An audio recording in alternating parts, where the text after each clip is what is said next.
बजरंग दल होगा बैन। छत्तीसगढ़ में सियासत बेचैन, कर्नाटक की राह पर छत्तीसगढ़। ये सवाल अहम है क्योंकि कर्नाटक में कांग्रेस ने बजरंग दल को बैन करने की घोषणा की तो छत्तीसगढ़ में भी इसको लेकर सियासत शुरू हो गई है। सीएम भूपेश बघेल ने तो साफ कह दिया है कि जरूरत पड़ी तो बजरंग दल को छत्तीसगढ़ में बैन करेंगे। यानी छत्तीसगढ़ भी कर्नाटक की राह पर चलता दिख रहा है और सीएम भूपेश बघेल भी बजरंग दल को लेकर सख्त दिख रहे हैं। वहाँ क्या हो रहा है उसके कारण से यहाँ ऐसा होगा, यहाँ की परिस्थिति के हिसाब से यहाँ के बजरंगियों ने कुछ गड़बड़ की तो उसको ठीक कर भी दिए हम लोग, है ना। जरूरत पड़ेगी तो यहाँ भी सोचेंगे, लेकिन अभी वहाँ की समस्या के हिसाब से उस प्रदेश के जनप्रतिनिधियों ने, हमारी पार्टी के पदाधिकारियों ने जो सोचा है वो उसके हिसाब से। इधर सीएम भूपेश के बयान के बाद बीजेपी को उन्हें घेरने का मौका मिल गया है। बीजेपी ने बजरंग दल के बहाने कांग्रेस पर हमला तो बोला ही, साथ ही आरोप लगाए कि कांग्रेस ने अपने असली चरित्र को उजागर किया है। कर्नाटक चुनाव में कांग्रेस पार्टी ने बजरंग दल पर बैन लगाने की बात को कहकर और बजरंग दल की तुलना पीएफआई से कर करके अपने असली चरित्र और असली चेहरे को उजागर कर दिया। श्री भूपेश बघेल जी ने छत्तीसगढ़ में बजरंगियों पर कार्रवाई करने की बात कही और उन्होंने कहा कि हम उनको ठीक कर देंगे। ये इस प्रदेश में मुख्यमंत्री का और कांग्रेस के ओरिजिनल चेहरे को स्पष्ट करता है। बजरंग दल को लेकर शुरू हुई बयानबाजी से तो ये तय लग रहा है कि छत्तीसगढ़ विधानसभा चुनाव में हिंदुत्व का मुद्दा फिर गरमाने वाला है। खैर, हिंदुत्व के मुद्दे पर बीजेपी शुरू से ही लीड लेती रही है, लेकिन कांग्रेस इस बार बजरंग दल को अलग तरह से पेश कर इसके जरिए बीजेपी को घेरने का प्लान बना रही है। अब देखना यह होगा कि बजरंग दल पर शुरू हुए इस सियासी दंगल में कौन बाजी मारता है। Bureau report, Bansal news. Karnataka में तुष्टीकरण की आंच छत्तीसगढ़ में भी सियासत को झुलसाने लगी है। बजरंग दल पर प्रतिबंध की घोषणा, 14% अल्पसंख्यकों के वोट के ध्रुवीकरण को ध्यान में रखकर कांग्रेस ने बेशक फैसला लिया हो, लेकिन कर्नाटक से निकली यह चिंगारी अब कई जगहों पर राजनीति के नए रंग लेती हुई दिख रही है। सवाल ये उठ रहा है कि क्या कर्नाटक की तर्ज पर अन्य राज्यों में भी बजरंग दल पर कांग्रेस की सत्ता आने पर शिकंजा कसेगा? आज जब मुख्यमंत्री भूपेश बघेल से यही सवाल पूछा गया तो उन्होंने जिस अंदाज में जवाब दिया वह अपने आप में बड़े सियासी मायने को समेटे हुए है। जाहिर है बजरंग बली पर सुलगी सियासत 2024 के लोकसभा चुनाव तक देखी और सुनी भी जाएगी। कर्नाटक से इतर अब अगर हम बात छत्तीसगढ़ की करें तो कल से ही इस पूरे विषय पर राजनीति गर्म है। बजरंग दल को लेकर बीजेपी जहां पूरी तरह से फ्रंट फुट पर आकर बयान दे रही तो दूसरी तरफ कांग्रेस पार्टी भी बजरंग दल से जुड़े कार्यकर्ताओं की करतूतों को उजागर कर अपने घोषणा पत्र को सही साबित करने की दलीलें दे रही है। नमस्कार, आज के मुद्दे में आप सभी का स्वागत है। मैं हूं आदित्य नामदेव। राजनीति में बजरंग बली की एंट्री क्या धर्मांतरण और सांप्रदायिकता का जवाब है? क्या कर्नाटक का यह घोषणा पत्र 2023 के विधानसभा और 2024 के लोकसभा चुनाव में अल्पसंख्यकों के वोट बैंक को बटोरने का ब्रह्मास्त्र होगा? और भी कई ऐसे सियासी सवाल हैं जो कांग्रेस के इस घोषणा पत्र पर सवाल उठा रहे हैं। आज चर्चा इसी विषय पर हमारे साथ चर्चा करने के लिए 3 बेहद खास मेहमान मौजूद हैं। हमारे साथ कांग्रेस से घनश्याम राजू तिवारी जी हैं, वरिष्ठ कांग्रेसी नेता हैं, बहुत स्वागत करता हूं मैं उनका। हमारे साथ श्रीचंद सुंदरानी जी हैं, पूर्व विधायक हैं, बीजेपी के नेता हैं, बहुत स्वागत करता हूं। हमारे साथ वरिष्ठ पत्रकार के तौर पर रामावतार तिवारी जी मौजूद हैं, बहुत स्वागत करता हूं। सबसे पहले घनश्याम राजू जी के पास चलता हूं। घनश्याम जी, क्या छत्तीसगढ़ में बजरंग दल बैन होगा? कर्नाटक का फॉर्मूला क्या छत्तीसगढ़ में भी लागू किया जाएगा? क्या छत्तीसगढ़ में भी बजरंग दल को बैन करने की तैयारी में सरकार नजर आ रही है? घनश्याम जी, देखिए आदित्य जी, जिस विषय पर हम चर्चा करने बैठे हैं, इस विषय की चिंगारी छत्तीसगढ़ से हजारों किलोमीटर दूर कर्नाटक के विधानसभा चुनाव की और जिसकी चर्चा हम छत्तीसगढ़ में करना चाहते हैं। हर राज्य की अपनी एक प्राथमिकताएं होती है, हर राज्य की अपनी एक समस्या होती है।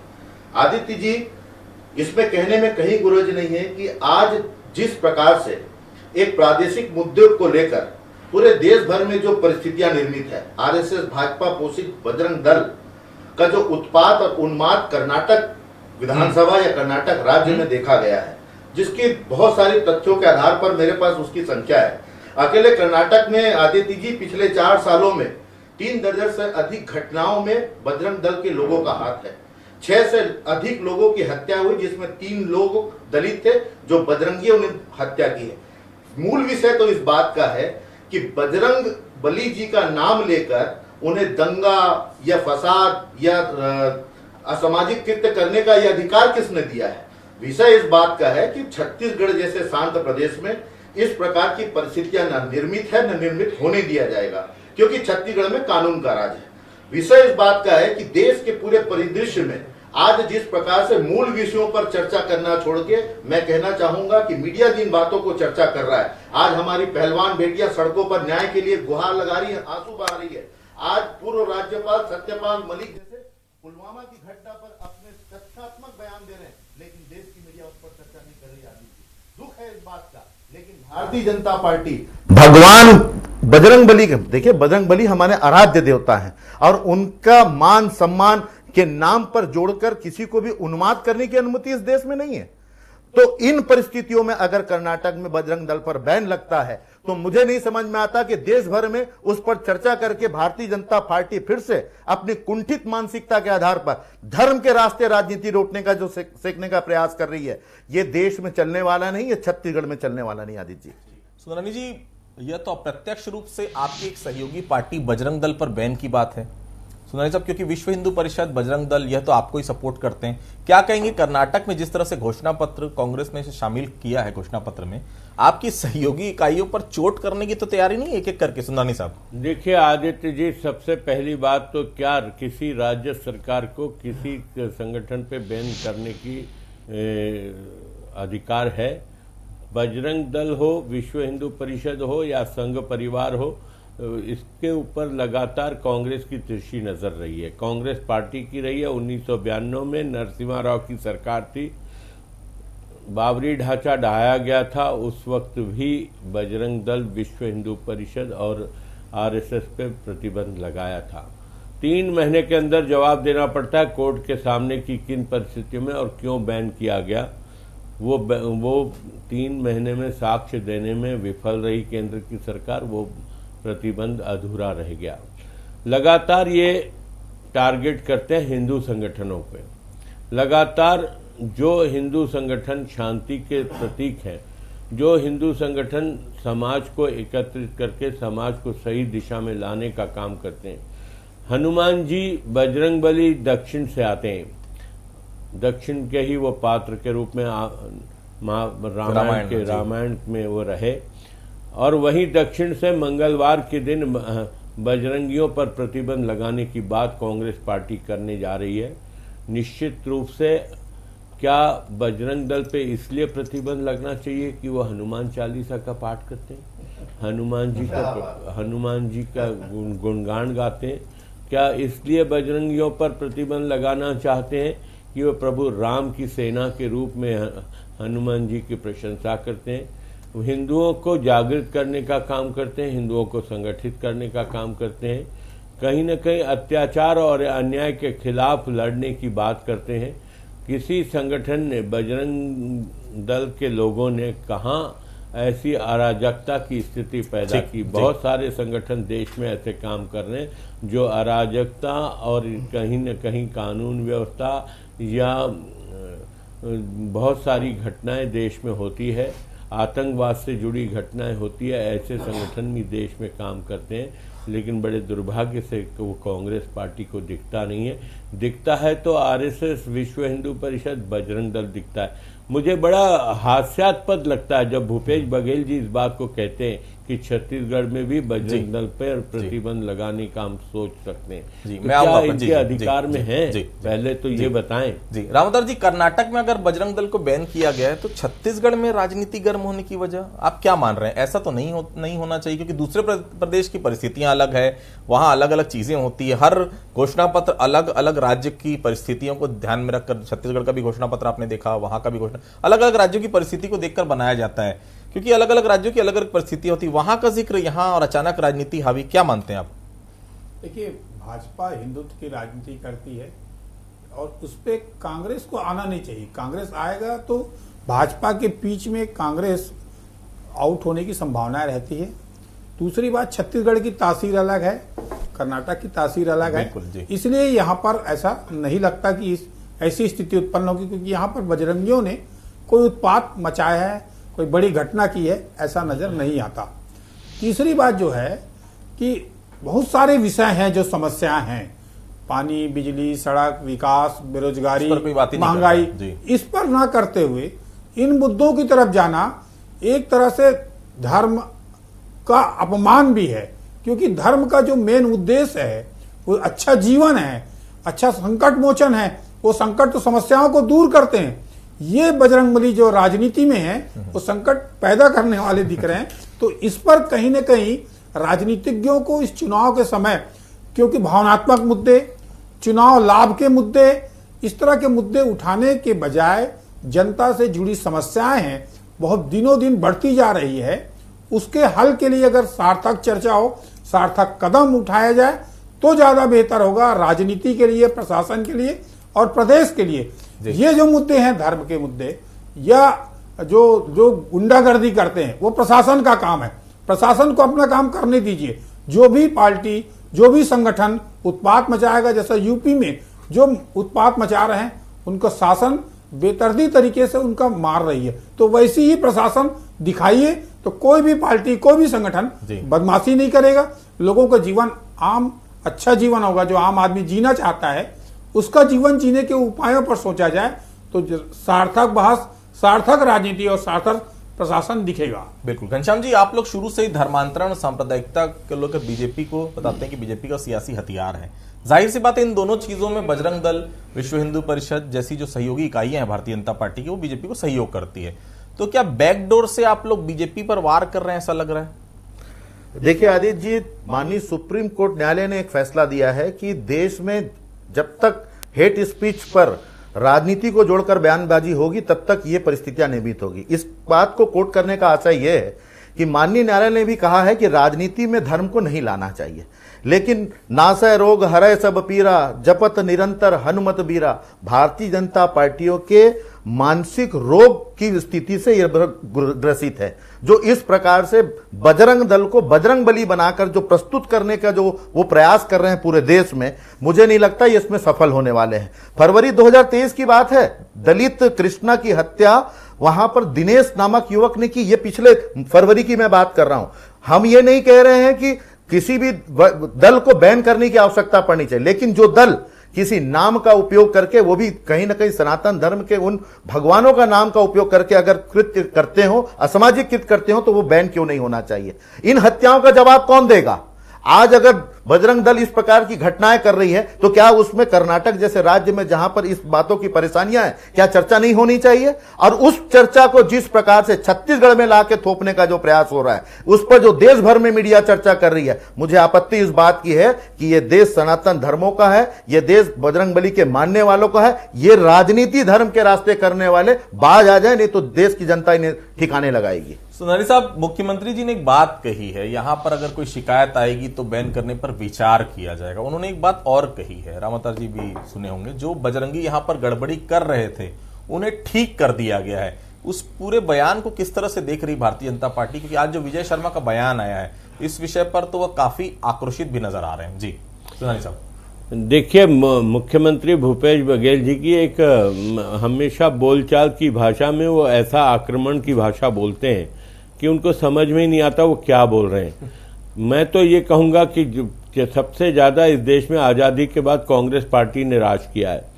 फिर आज 4 राज्यों में कांग्रेस की सरकार है, हिमाचल में है, छत्तीसगढ़ में है और राजस्थान में है। 3 राज्यों में सरकार है और मिली जुली सरकार 2-3 राज्यों में है।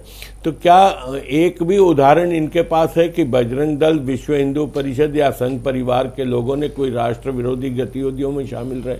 कभी किसी देश विरोधी काम करने में कभी उनका नाम रहा? और राष्ट्र के अरे किसको आपने एक भी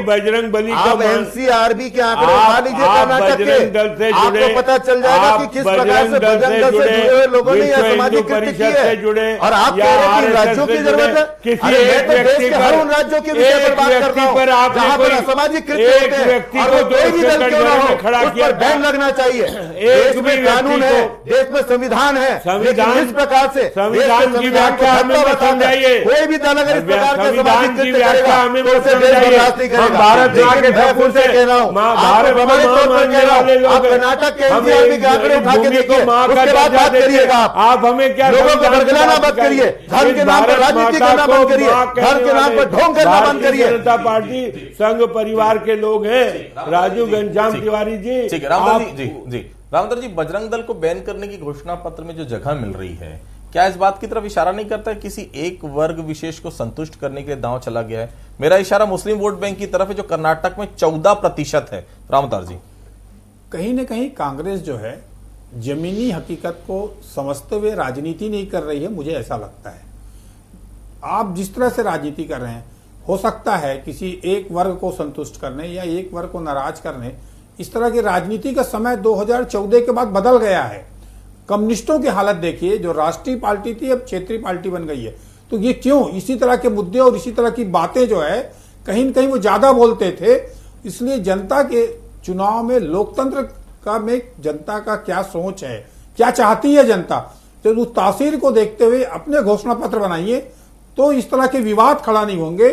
और आपकी जो राजनीति में जो सुचिता की बात होनी चाहिए, प्रशासन की बात होनी चाहिए, समस्याओं की बात होनी चाहिए, महंगाई पे बात होनी चाहिए, युवाओं के बेरोजगार पे बात होनी चाहिए, वो हटके आप खुद आपने मुद्दा दे दिया एक भाजपा को कि आप बजरंग दल पे प्रतिबंध लगाएंगे। तो इससे एक बड़ा वर्ग जो चाह ही रहा था लपकने के लिए, जो मोदी जी हर चुनाव में उनको मुद्दे खुद दे देते हैं, और इस बार फिर एक मुद्दा जहां अभी तक माना जा रहा था कर्नाटक में कांग्रेस मजबूत है, बिल्कुल सरकार बनती नजर आ रही थी जी। फिर से एक ऐसे दो मुद्दे दिए मोदी जी को, तो लगातार भाषण देके फिर अपनी वोट बैंक मजबूत करने के लिए, अपनी स्थिति मजबूत करने में आ गए।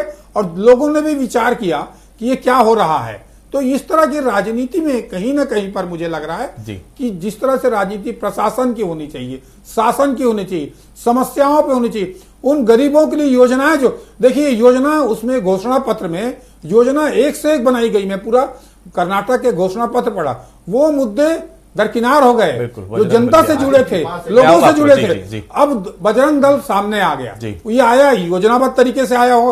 राजनीति में साम दाम दंड भेद जो चलता है वही इसमें चलता दिख रहा है। जी घनश्याम जी, फिर मैं सवाल आदित्य जी, वरिष्ठ पत्रकार हम रामोतारा जी, निश्चित ही मुद्दों पर बात होनी चाहिए, लेकिन मुद्दों को भटकाकर राजनीति कौन कर रहा है ये देश भी देख रहा है, और देश की वो मीडिया जो इन भटके हुए विषयों पर चर्चा कर रही है ये भी देश जान रहा है। लेकिन मैं एक बात कहना चाहता हूं, कांग्रेस कर्नाटक में मुद्दे पर ही बात कर रही है, लेकिन भारतीय जनता पार्टी चूंकि उनके पास कोई विषय नहीं है इसलिए वो इस विषय पर जा रही है। देश के गृह मंत्री अमित शाह जी कहते हैं कि अगर कर्नाटक में कांग्रेस की सरकार आएगी तो दंगे होंगे। क्या देश के गृह मंत्री के मुंह से ये बातें शोभा देती है? इस प्रकार के बयानों पर चर्चा मीडिया क्यों नहीं कर रहा है कि दंगा भड़काने या दंगा होने की बात कर रहे हैं देश के गृह मंत्री? लेकिन यह दुर्भाग्य है देश का कि आज जिन विषयों पर चर्चा होनी चाहिए राम अवतार जी, उस पर चर्चा नहीं हो रही है, बरगलाने वाले विषय पर चर्चा हो रही है। और कर्नाटक की विकट समस्या है कि वहां पर बजरंग दलों ने जिस प्रकार से सामाजिक कृत्य किए हैं उसके खिलाफ में कार्रवाई की बात की गई है। आज कर्नाटक के घोषणा पत्र को लेकर पूरे देश में बवाल मचा हुआ है, तो हम कर्नाटक के परिदृश्य में आपसे एक सवाल करना चाहते हैं। कर्नाटक की 40 सीटें ऐसी है जहां मुस्लिम वोटर डिसाइडिंग फैक्टर है, तो ऐसे में अगर आपके ऊपर आरोप लग रहा है कि आप तुष्टीकरण की राजनीति करते हैं, और ये आरोप आज से नहीं लग रहा है, पहले से लगता है भारतीय जनता पार्टी लगाते आ रही है कि आप एक वर्ग विशेष को संतुष्ट करने की राजनीति करते हैं, क्या ऐसा लग रहा है कि ये तमाम चीजें जो आ रही है ये तुष्टीकरण की राजनीति है? विकास पर चुनाव लड़ा जाना चाहिए घनश्याम जी, सड़क बिजली पानी पर बात होना चाहिए। आप लोग बजरंग दल पर कहां पहुंच गए घनश्याम जी? आदित्य जी, कांग्रेस सर्वदल हिताय सर्वदल सुखाय की राजनीति करती है। हम तुष्टीकरण की राजनीति नहीं करते, हम संप्रदायवाद की राजनीति नहीं करते, हम जाति को जाति से लड़ाने का काम नहीं करते, हम भाईचारे में मतभेद पैदा करने का काम नहीं करते। ये काम वो लोग करते हैं जिनको अपनी राजनीतिक रोटी सेकना है इन सांप्रदायिकता के नाते में। कांग्रेस की विचारधारा देश हित की विचारधारा है, किसी जाति विशेष की धारणा। ये हर भारत के लोगों का यह देश है जो भारतवासी है। लेकिन हमेशा ही आप देखे होंगे आरएसएस के रास्ते भारतीय जनता पार्टी इस देश में जो राजनीति का एजेंडा लेकर चल रही है, उस एजेंडे को लेकर कर्नाटक के चुनाव में भटकाने का ये जो कुंठित प्रयास कर रहे हैं, जो इसमें सीधी तरह ये असफल होंगे। और मैं कह सकता हूं कर्नाटक के प्रादेशिक मुद्दे को जिस प्रकार से राष्ट्रीय मुद्दा बनाने का प्रयास भारतीय जनता पार्टी कर रही है उसको भी देश देख रहा है और समझ रहा है। अजीत जी, सुंदर जी, आपके विजय शर्मा जी का एक बयान में सुन रहा था, उन्होंने कहा है कि बजरंग दल को इसलिए बैन करने की बात की गई है कि जब बजरंग दल पर बैन हटाने की हम बात करेंगे तो बजरंग दल के साथ साथ पीएफआई पर भी बैन हटाने की वकालत की जाएगी। क्या ऐसा लगता है कि इसकी बैकडोर से पीएफआई पर बैन हटाने की कोशिश है? क्योंकि पीएफआई आतंकवादी संगठन है, वो नेशनली बैन है। ऐसे में जब आप लोग कहीं ना कहीं आज नहीं तो कल आवाज उठाएंगे कि बजरंग दल को अगर आपने बैन किया तो उसको हटाइए, तो पीएफआई की भी आवाज उठ जाएगी। ऐसा लग रहा है आपको इसके पीछे कोई और हिडन एजेंडा है कहीं ना कहीं कांग्रेस का? विजय शर्मा जी ने अगर बयान दिया है तो उसके पीछे उनके पास तथ्य भी होंगे। आदित्य जी, पीएफआई के प्रतिबंध हटाने के मामले में जो उन्होंने कहा है निश्चित रूप से वो तथ्यों के ऊपर ही बोलते हैं और उन्होंने उस आधार पे बोला होगा। लेकिन मैं आदित्य जी ये कहना चाहता हूँ, ये जो बात उठी कि अमित शाह जी ने कहा कि कांग्रेस की सरकार मतलब दंगे, मैं याद दिलाना चाहूंगा छत्तीसगढ़ एक शांत प्रदेश रहा है। 15 साल डॉक्टर रमन सिंह जी की सरकार रही और लंबे समय तक कांग्रेस की सरकार रही, लेकिन इस छत्तीसगढ़ में कभी दंगे नहीं हुए। दंगे हुए तो आज भूपेश बघेल जी की सरकार में अगर बेमेतरा जिले की बात करूं, आज अगर बेमेतरा जिले की बात करूं, कवर्धा की बात करूं, तो भूपेश बघेल जी को जवाब देना होगा कि आज उनकी सरकार रहते हुए क्यों इस प्रकार के दंगे हुए, क्यों दंगे हुए। और बजरंग दल को कहां एक बजरंग दल का कोई कार्यकर्ता इस दंगे का दोषी पाया गया? संप्रदायवाद नहीं हुआ है। अरे भगवा झंडा जला दो, 15 सालों में भगवा झंडा जला दो, उसके बाद भी बजरंग दल के लोग शांत बैठे, विश्व हिंदू परिषद के लोग शांत बैठे, हिंदू समाज शांत बैठे, क्योंकि यहाँ कानून है। ये कानून है, कानून है, कानून है, आपको दंगा करने की आपके कानून है। क्या भगवा झंडे को की घटना में भारतीय जनता पार्टी के लोग जुड़े हुए थे, ये आपका कानून है। घटना में भारतीय जनता पार्टी के लोग जुड़े हुए थे कि बजरंग दल के लोगों को राष्ट्रवाद लगा दो, ये आपका कानून है। सांप्रदायिकता में आग में घी झोंकने वाले चाहते हैं, भारतीय जनता पार्टी से जुड़े हुए हैं। की राजनीति चाहते हो, आपने कोशिश कम नहीं की है, इतने सारे वादे किए, हमने उस पर आपत्ति नहीं की, लेकिन आपने बजरंग दल के राज के आगे आपकी दाल निकली है।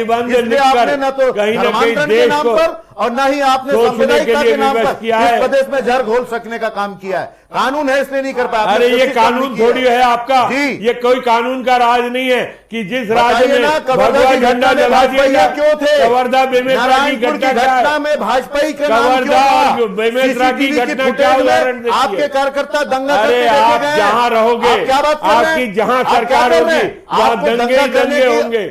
यहाँ पर हिम्मत है हमारे दंगा नहीं किया।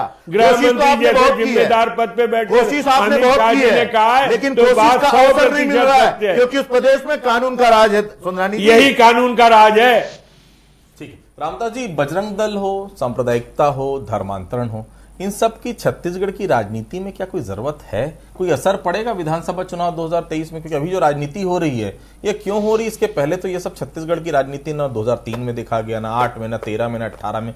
जरूरत क्या है ये सब चीजों की? कोई मकसद है 2023 के विधानसभा चुनाव इसका? भावनाओं को आहत करने का काम अगर आप राजनीति भी करेंगे तो वो राजनीति में उससे फायदा भी है और उससे नुकसान भी है। किसको फायदा होगा, किसको नुकसान होगा, ये सब समझते हैं। धार्मिक मुद्दों के अलावा ज्यादातर छत्तीसगढ़ में धार्मिक लोग भी हैं। आप पूरे छत्तीसगढ़ में इस समय इतने प्रवचन हो रहे हैं मंदिरों में, लोग जगह जगह, तो वहां पर धार्मिक जो लोग हैं, भले वो 4 लोग बजरंगबली मंदिर ना जाते हों, बजरंग दल के लोग, मगर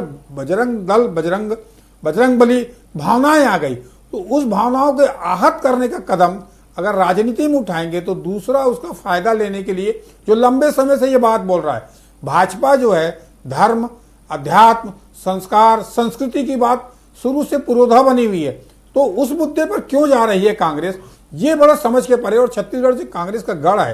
कांग्रेस में आज योजनाओं को भूपेश बघेल एक से एक योजना लाए, उस योजनाओं का प्रचार करने की अपेक्षा, उन योजनाओं की बात करने की अपेक्षा, उस योजनाओं पे ज्यादातर जो लोग हैं, लाभान्वित लोग हैं, उनका जीवन कैसे बेहतर हो सकता है, इस दिशा में चर्चा करने के बजाय अगर बजरंग दल पे चर्चा होगी तो धार्मिक भावनाएं निश्चित तौर पर किसी की आहत होगी और किसी को फायदा लेगा। क्योंकि भावना उभारने का काम हर समय, जो चाहे इंदिरा गांधी की हत्या के समय हो, चाहे अयोध्या मंदिर के समय हो, उसका फायदा राजनीतिक दल के लोग लेते हैं और अब भी लेने की कोशिश इस सब घटनाक्रमों से दिख रहा है। घनश्याम जी 10 सेकंड का बस जवाब, क्या जरूरत है छत्तीसगढ़ में बजरंग दल पर डिस्कशन करने की? घनश्याम जी बिल्कुल नहीं, लेकिन जहां भी ये प्रादेशिक मुद्दे हैं उन्हें वहीं तक सीमित रखना चाहिए। छत्तीसगढ़ शांत प्रदेश है, यहाँ पर विकास की बयार है, न्याय की बयार है, मुख्यमंत्री भूपेश बघेल जी सा चेहरा है जिसको लेकर हम जनता के बीच में जाएंगे। ये सब कुचक्र चलने वाला नहीं। जी 10 सेकंड जी।